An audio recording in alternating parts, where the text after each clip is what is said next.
عادتیں مروی.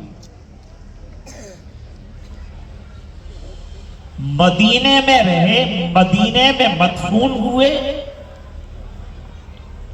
اور 75 سال کے قریب عمر ہوئی اور پوری زندگی درس حدیث لیتے رہے.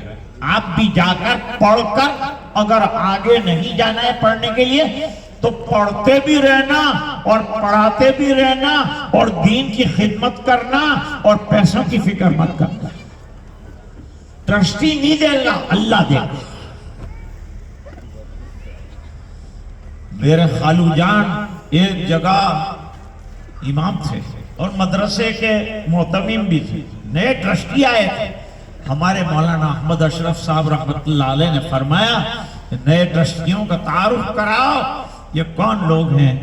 انہوں نے کہا کہ سمپل ان کا تعارف یہ ہے کہ خسر الدنیا والآخرہ. یہ ان کا مختصر تعارف. خیر میں عرض کر رہا تھا، پیسوں کے پیچھے مت دوڑو. ذکر اللہ کثرت سے کرو. آج کل علماء کے طبقے میں ذکر بہت کم ہو گیا. حضرت شیخ الحدیث مولانا محمد زکریا صاحب مہاجر مدنی قدس سرہ العزیز فرماتے ہیں، امام بخاری رحمت اللہ علیہ نے 2 حدیثوں کے بیچ میں پوری کتاب کو سمیٹا ہے. ایک ہے حدیث النیہ، دوسرا ہے حدیث التسبیح. کام شروع کرنے میں نیت کو درست رکھو تو انشاءاللہ آپ کے مخلصانہ عمل کی وجہ سے اللہ تعالیٰ کے یہاں تمہارا عمل قبول ہو جائیں گے. عمل قبول ہو جائے گا چاہے وہ چھوٹا ہو. اللہ کے یہاں کوانٹیٹی نہیں دیکھی جاتی، quality and sincerity of the intention دیکھا جاتا. بخاری کی شرح میں کسی جگہ میں واقعہ پڑھ رہا تھا، ایک آدمی کے سب بنڈل جو تھے وہ بالکل بنڈل تھے، یعنی برے اعمال کے بڑے بڑے اس کے پاس جو ہے دفتر سب رکھ دیے. تو الٹے ہاتھ والا، برے ہاتھ والا وہ جو پلہ تھا وہ جھکتا چلا گیا، جھکتا چلا گیا. اب نیکیوں میں اس کے پاس کچھ نہیں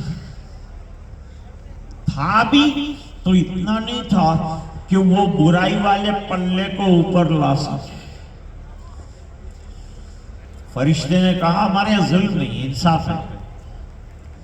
اچانک ایک چھوٹی سی مٹی کی پوٹلی آ کر اعمال صالحہ کے ترازو میں گر گئی اور ترازو نیکیوں کا جھکتا چلا گیا یہاں تک کہ برائیوں کا پلہ ہوا میں اڑنے لگا. ارے وہ آدمی نے پوچھا، اے فرشتے یہ مٹی میں کیا رکھا ہے جو اتنی وزنی ہو گئی؟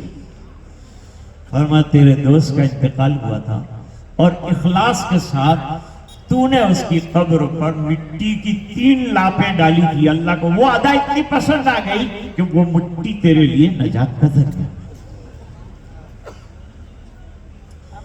ہمارے حضرت مولانا ابرار احمد صاحب رحمت اللہ علیہ فرماتے تھے، میں بات ختم کر رہا ہوں but I have to finish some beautiful things with it. فرماتے ہیں کہ ایک مرید چلا، سچا مرید سچا شیخ تلاش کرو، مل جائے گا انشاءاللہ. اور میں کہتا ہوں آپ کا ہر استاد شیخ ہے، اس سے فائدہ اٹھاؤ، اس کی اداؤں کو دیکھو.